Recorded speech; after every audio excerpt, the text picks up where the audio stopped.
മാധ്യമങ്ങളെ കാണുന്നു.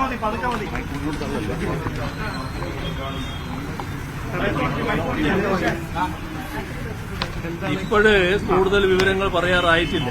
അപ്പോഴും അതിന്റെ മറ്റ് വിവിധ നടപടികളിലാണ്.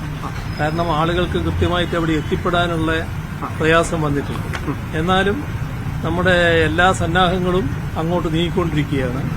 എയർഫോഴ്സ് അടക്കം കാര്യങ്ങളിൽ പ്രധാന പങ്ക് വഹിച്ചുകൊണ്ടിരിക്കുന്നുണ്ട്. നമുക്ക് ഫലപ്രദമായി കാര്യങ്ങൾ നീക്കാൻ പറ്റുമെന്നാണ് തോന്നുന്നത്.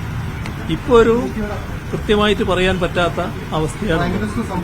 പ്രൈം മിനിസ്റ്ററും പ്രതിപക്ഷ നേതാവും രണ്ടു കൂട്ടരും വിളിച്ചിരുന്നു. രണ്ടാളുകളും എല്ലാവിധ സഹായങ്ങളും വാഗ്ദത്തം ചെയ്തിട്ടുണ്ട്.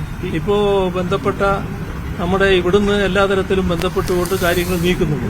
ഈ കുടുങ്ങിക്കിടക്കുന്ന സ്ഥലത്തുനിന്ന് ആളുകളെ എപ്പോഴേക്ക് രക്ഷപ്പെടുത്താൻ കഴിയും? അല്ല, അതാണ് ഞാൻ പറഞ്ഞത്. കുറച്ചുകൂടി കഴിഞ്ഞാലാണ് അതിനകത്തൊരു വ്യക്തതയോടെ പറയാൻ പറ്റും. എന്നിട്ട് നോക്കാം നമുക്ക്. അതാണ് ദുരന്ത നിവാരണ മേഖലയിലെ പ്രവർത്തനങ്ങൾ ഏകോപിപ്പിക്കുകയാണ് മുഖ്യമന്ത്രി. അവിടെ ഇപ്പോൾ ഉണ്ടായിരുന്നത് ഡിസാസ്റ്റർ മാനേജ്മെന്റ് ഓഫീസിലായിരുന്നു.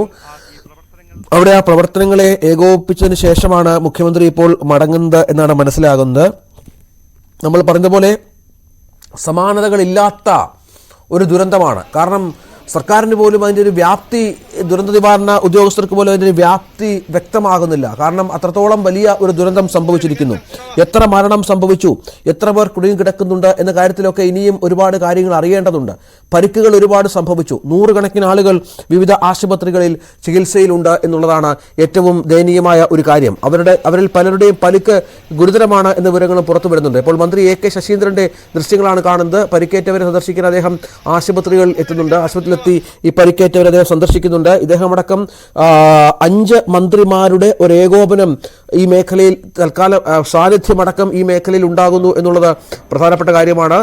നമ്മുടെ ഭരണ സംവിധാനങ്ങൾ, പ്രതിപക്ഷ നേതാവും അല്പസമയത്തിനകം ഇവിടെ എത്തും എന്നുള്ള വിവരങ്ങളും ഈ ഘട്ടത്തിൽ പുറത്തു വരുന്നുണ്ട്. അങ്ങനെ നമ്മുടെ സംവിധാനങ്ങൾ ഉണർന്ന് പ്രവർത്തിക്കുന്നു. പക്ഷേ അപ്പോഴും അതിനൊക്കെ പരിമിതികളുണ്ട്. അതിനെയൊക്കെ മറികടക്കുന്ന തരത്തിലുള്ള വല്ലാത്ത ഒരു ദുരന്തത്തിലേക്ക് കാര്യങ്ങൾ പോകുന്നു എന്നുള്ളതാണ്. കാരണമെന്ന് വെച്ചാൽ ഈ പുഴ പൂർണ്ണമായും കുത്തിയൊലിച്ച് ഒഴുകുന്ന ഒരു പശ്ചാത്തലമാണ്. പാലം ഒലിച്ചുപോയി മറുവശത്തേക്ക് എത്താനുള്ള സാഹചര്യമില്ല.